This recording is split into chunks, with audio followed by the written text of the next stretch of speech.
Hello, and welcome to this video demonstration of the Intensive Support Team Endoscopy Demand and Capacity Model. This is one of a series of tutorial videos on the suite of modelling tools available for different components of elective patient care pathways.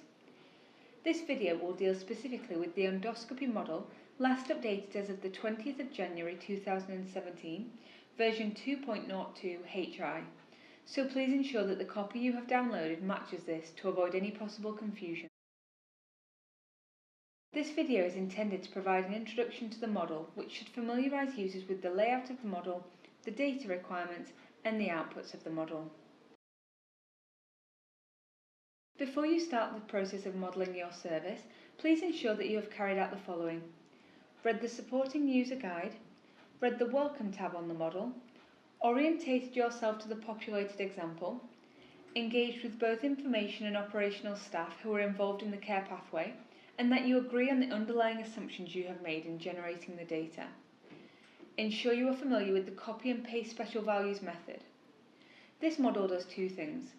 It allows you to understand the variation in weekly demand and compare this against your average weekly capacity. It calculates an estimated ideal waiting list size and compares this against the current waiting list size. In doing this, it allows you to understand how much capacity you need to provide to keep pace with demand, allowing for variation, and how much additional capacity is required to clear an excess waiting list if the current list is too big. We will begin the video tutorial with the Welcome tab. The Welcome tab provides some initial notes regarding the purpose of the model, the data items that are required in order to generate results, basic assumptions that underpin the calculations used within it, and its limitations. At the bottom of the sheet, there is a list of the tabs within the workbook, with a brief description of each tab next to it. Looking at the requirements, you'll need up to 52 weeks of endoscopy request data for up to 5 modalities of endoscopy examinations. This will include all urgent and routine requests. You will also need information on emergency activity seen over the same period. You will also need a clear idea of the patients on your planned and surveillance list. Ideally, this should be based on the due date of the procedure. You'll need an understanding of the number of patients removed from your endoscopy waiting list for reasons other than treatment, or ROT. And finally, you'll need an understanding of the capacity figures for your service. It's important that the data you enter is an accurate as possible representation of your current service, so please ensure that you select a period which will reflect this. In terms of the limitations of the model, it's important to note that, as with any model, this workbook represents a numerical approximation of real-life events, so please be careful when interpreting the results. Anything that's produced by these models needs to be sense-checked against operational experience. Discussing the implications of the outputs with operational staff is an excellent method of sense checking, as such staff will frequently be in tune with what is going on. It's worth noting that the endoscopy model is set to use the typical currency of capacity measurement in the form of points. This represents the unit of time used to measure the time taken for procedures, and approximates to between 15 and 20 minutes. I will highlight the unit difference in cases where it may otherwise cause confusion. Finally, a few general tips. Always begin with a blank template. The worksheets are complex, and it's easy to overlook minor changes which may affect the final output, so downloading a fresh template at the start of the process is highly recommended. Check any tick box options and slider positions in data entry boxes before proceeding. This worksheet uses a system whereby sliders that are set to the extreme right will pull values from previously completed data tables. Sliders that are set anywhere else are effectively inputting the data directly without considering historic information. The input boxes will highlight this when this occurs by providing the historic value in brackets. As with any Excel sheet, the tabs can be moved around to suit the user, and blank tabs can be added as desired. We would recommend that you use the Notes section or add a blank worksheet to record details of any assumptions you make in the process of extracting the data that will populate this sheet, as well as any information regarding what you are using the outputs for. as this will assist in keeping track of your thought processes as well as version control. If you find yourself comparing particular tabs regularly, then moving the tabs to make them adjacent may also be a helpful action.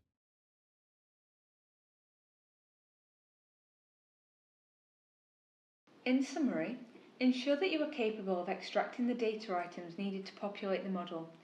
You will need up to 52 weeks worth of request data for up to 5 modalities of examination, which should be an accurate as possible reflection of the current service. Information on emergency activity for each modality of treatment, a clear idea of the patients on your planned and surveillance lists, an understanding of the patients removed from your waiting list for reasons other than treatment. This is known as ROT rate, and your service capacity. Clearly define the questions you want to ask and make sure that all staff involved in the process have a thorough understanding of the terminology being used. We will now move on to the Demand tab. This worksheet provides you with the option to enter the name of your trust. Either select from the drop-down options or type the text manually. Text that is entered or selected here will be reflected in some of the charts that we'll see later on in this video. There are two main data items that are entered on this sheet: historic request information and current waiting list sizes. You can enter request information for up to 5 modalities of endoscopic examination. Note that you can adjust the names in the header boxes and assign the number of points for each procedure using the drop-down boxes in increments of half a point at a time. You'll need to enter request information by priority, in the form of urgent and routine requests, and the number of patients removed each week from the waiting list for reasons other than treatment, or ROT, as well as emergency activity. This will need to be entered for each modality.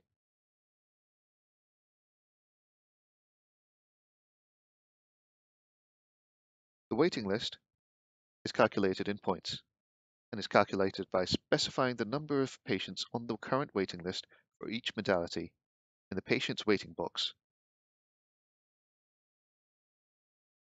The numbers contained within these boxes should be the latest waiting list sizes for such patients, both with and without a TCI date. These are recalculated in the form of points and summed at the top of the sheet.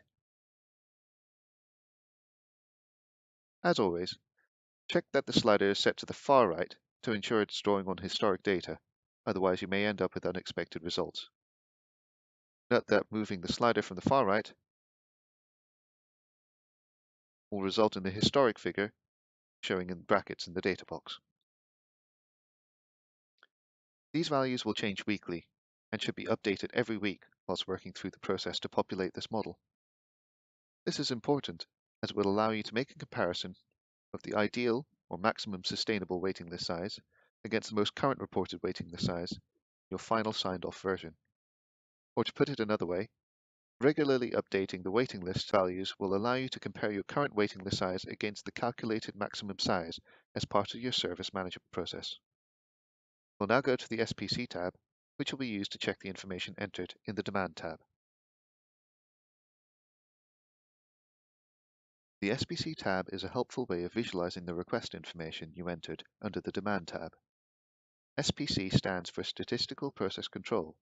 A chart such as this is used to assess whether a particular process, requests received in this case, demonstrate a level of variability that is in line with what would be expected from a statistical viewpoint. To put it another way, the chart helps you to see if there are any outliers in your data, or if there are any unusual patterns in your demand. There may be points highlighted with a red tag, as visible here. These highlight instances of what is called special cause variation. That is, variation that is outside of the expected norm. The tag shows two numbers. The top indicates the type of special cause variation, and these models allow for 4 types, which are listed here.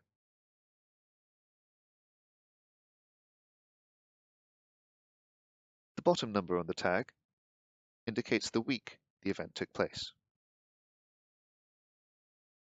It's worth noting that an instance of special cause variation does not automatically invalidate your dataset. There may be reasons that justify an especially low level of referrals. Public holidays such as Christmas are an excellent example of this. When looking at information on this tab, it's worth considering the following points about the referral data. Is it reasonably representative of what you expect to be seeing in the future? And are there any ongoing trends, upwards or downwards, that you expect to continue into the future? Are there any instances of special cause variation that may be indicative of issues with your data or your processes, which may bias the information you have entered? Check any highlighted points and ensure you can account for them. If there are significant changes in the level of requests that occur partway through your reference period, or there is an indication of an ongoing trend in the pattern of requests, then there are some ways to adjust the inputs to account for this. A word of caution, however, if you are inferring trends from your data that suggest significant changes from the current level of requests, make absolutely sure that these trends are real and not due to reasons such as data quality or seasonality issues. Actual step changes in requests or demand tend to be very rare. The saying of extraordinary claims requiring extraordinary proof is applicable here. With this warning in mind, the split function allows you to chop the front end of the data off and base demand calculations on the back end or right-hand side of the data only.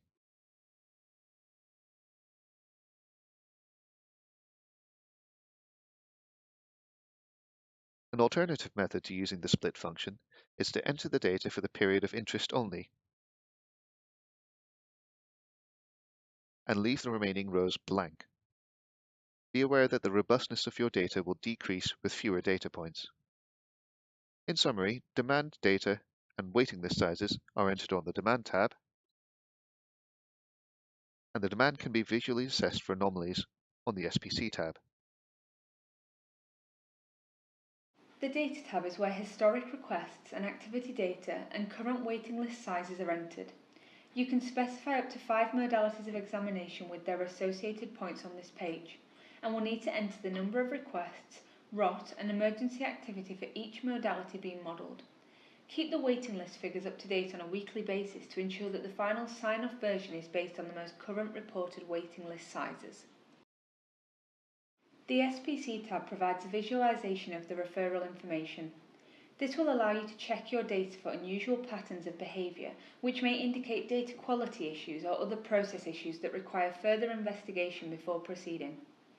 Key points to check on the SPC tab are: is it reasonably representative of what you expect to be seeing in the future? Are there any ongoing trends that you expect to continue into the future? Are there any instances of special cause variation that may be indicative of issues with your data or your processes? These may bias the information you have entered. Check any highlighted points to ensure that you can account for them. If you do take trends from these data, then you must be absolutely sure that the trends are real. Investigate and check them. We will now look at the Plan tab. This tab is where users can enter the number of patients who are due to have a planned or surveillance endoscopy. This is split by each of the earlier defined modalities of examination. The data from this tab is used to estimate the portion of capacity that will need to be reserved for planned and surveillance work. Unlike most of the other data entry tabs, this looks at future patient activity. So week 1 will be used for patients due to come in 1 week's time, week 2 for patients coming in 2 weeks' time, and so on. The data for future patient activity will tend to tail off the further into the future you go. To compensate for this, there is another SPC chart on this page with a split function, much like in the main SPC tab.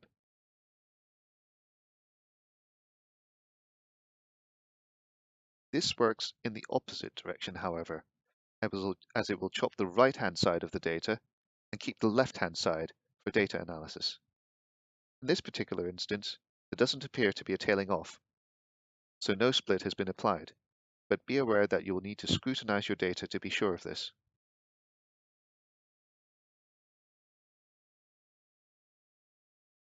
Note that the sheet has calculated the mean planned points due each week in this box on the right. As always, check that the slider is set to the far right to ensure that it is using historic data. The plan sheet is where you enter the data required to calculate the mean number of points required for planned or surveillance patients. This is done by entering the number of patients who are due to have planned or surveillance endoscopy for future weeks for each modality. As this data is a forward view, it may tail off the further into the future you go, as patients may not have yet been booked for their procedures. The split function on this page will allow you to chop the data to select the most suitable section of data. The Capacity tab allows you to enter up to 115 lists and their associated capacity under the core capacity table. This is shown in a diary format, split by day of week and time session in the form of morning and afternoon splits, while the column at the end here allows you to specify the frequency with which the clinic runs. Note that all capacities entered here are in points. There's a second table beneath the core table where you may enter additional capacity. This would be capacity that you anticipate taking place that lies outside of your day-to-day lists, such as weekend working, waiting list initiatives, and so forth. There is space for up to 45 such additional lists. Below the capacity tables are historic activity tables, where you can enter the activity that took place over a 52-week period, split by core and additional activity, as per the capacity tables above. The upshot of having these two sets of tables is that users can view their demand and capacity balance against their expected capacity, or compare it against what activity took place the previous year to see if that's sufficient to meet existing demand.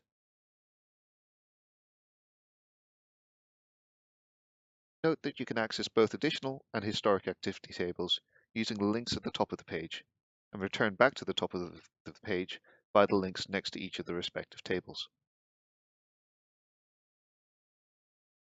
The capacity values can be switched between the capacity and historic activity tables using these boxes.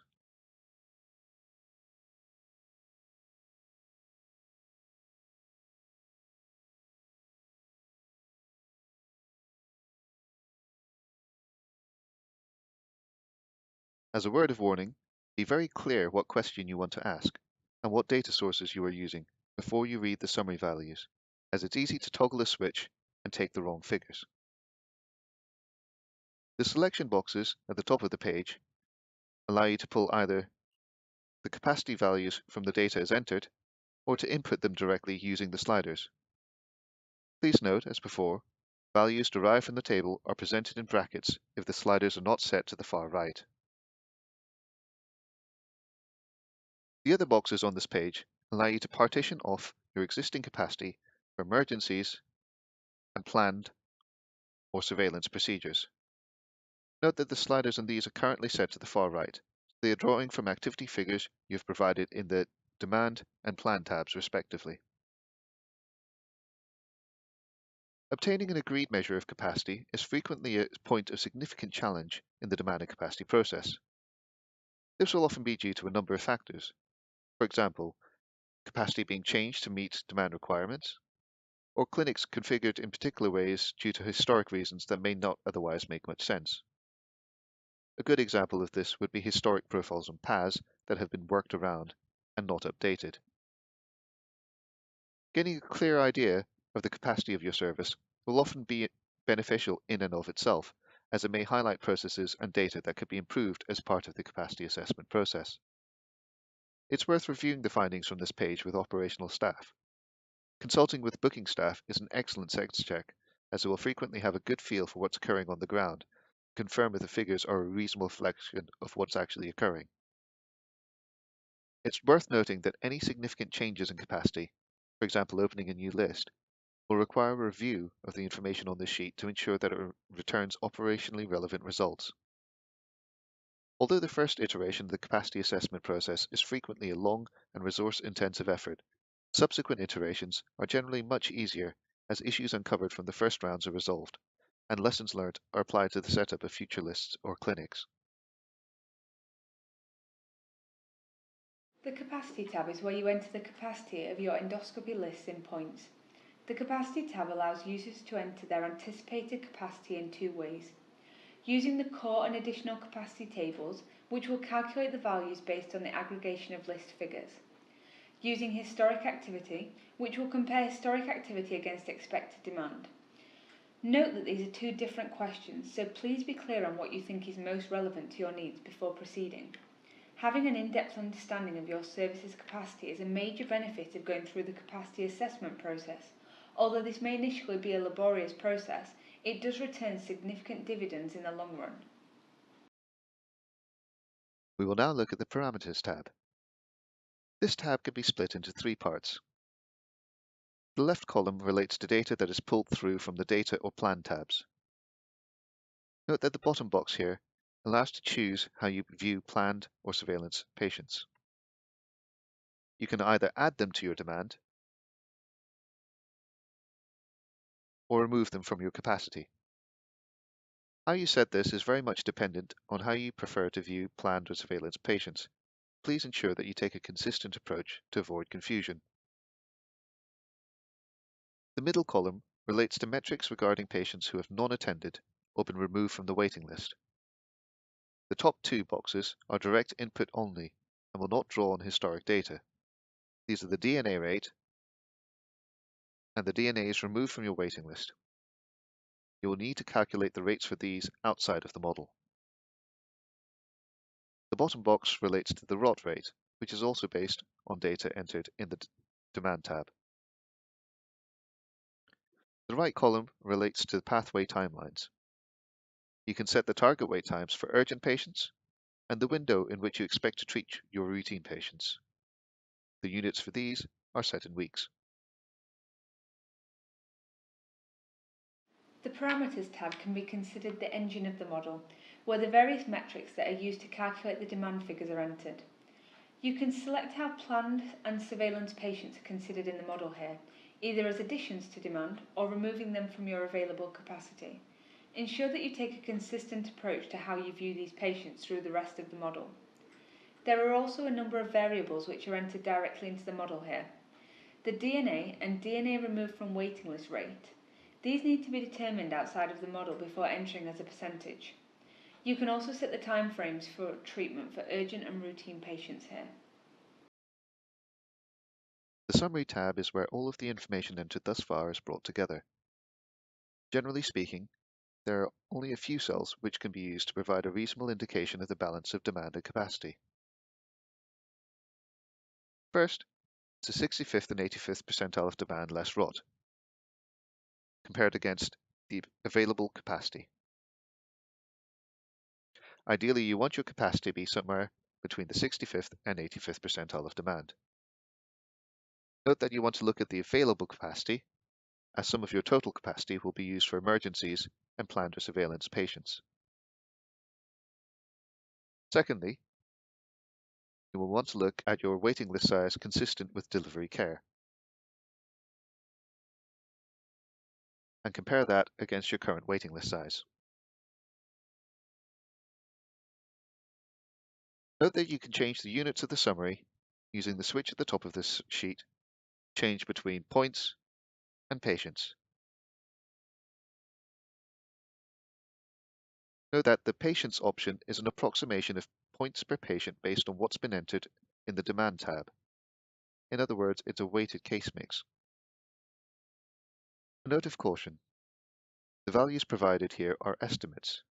The degree of intervention required to rebalance capacities or waiting list sizes is a matter of operational judgment. So values such as the ideal waiting list size should be viewed as a guideline rather than a hard limit. This area chart represents these figures graphically. Demand, adjusted for ROT and rebooking, is shown as the line, while capacity is shown in orange. Additional capacity, which isn't provided here, is shown in green. Note that the drop-down option allows you to switch between adjusted demand, base demand, and demand plus rebookings. The summary page therefore provides high-level metrics to show the balance of capacity and demand and the sustainable waiting list against existing waiting list size.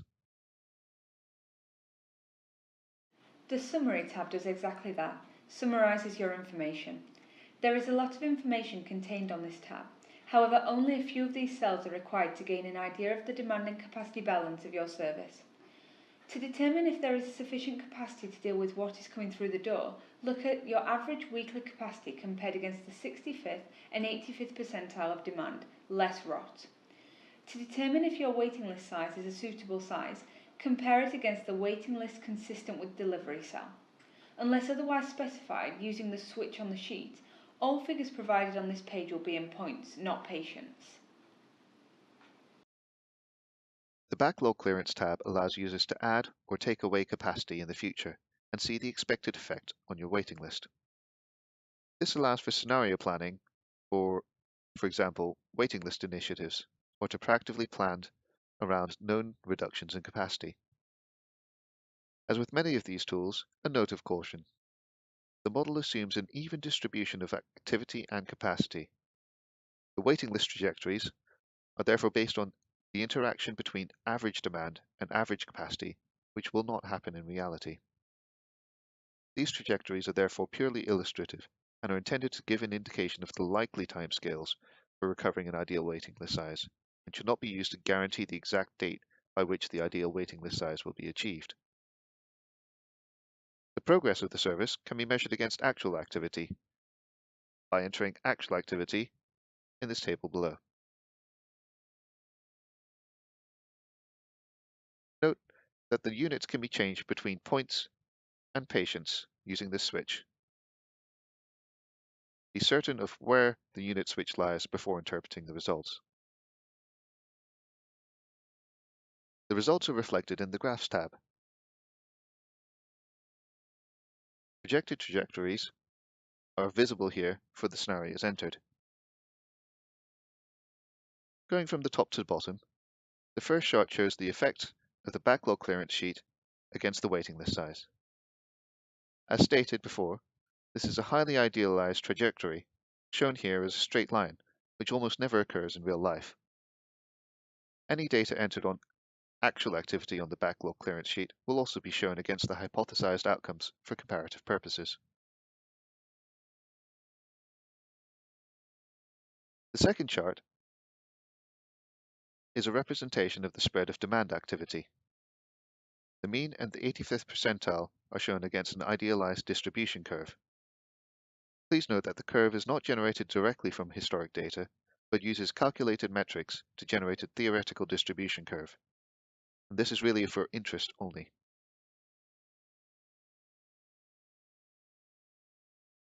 The third chart is a replica of the SPC chart. The drop-down menu here allows you to select specific modalities. This feature is intended to help you explore your data and see if, for example, there is a specific modality that is driving the overall trend of activity for your endoscopy service. Note that this will not change any of the calculations elsewhere in the sheet.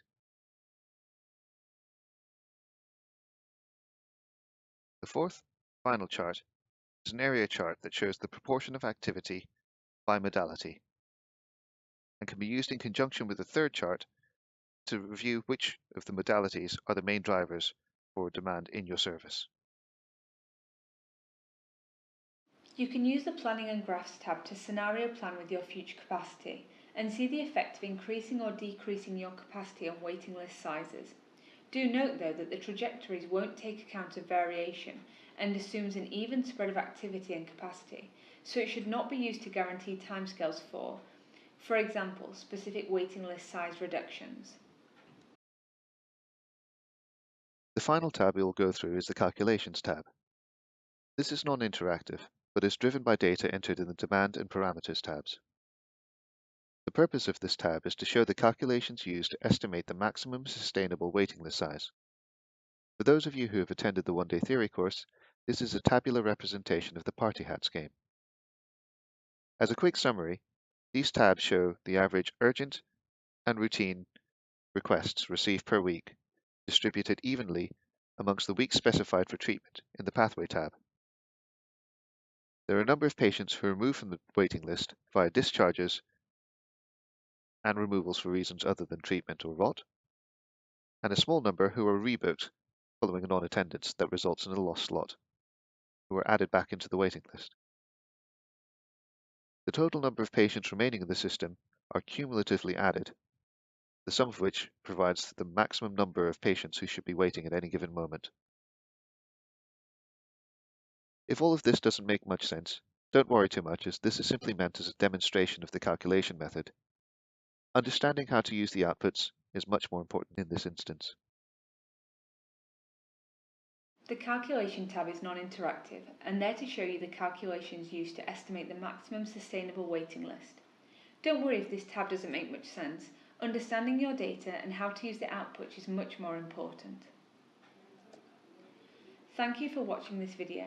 For more information on the work of the Demand and Capacity team, please go to our website www.england.nhs.uk/our work/demand-and-capacity. Thank you.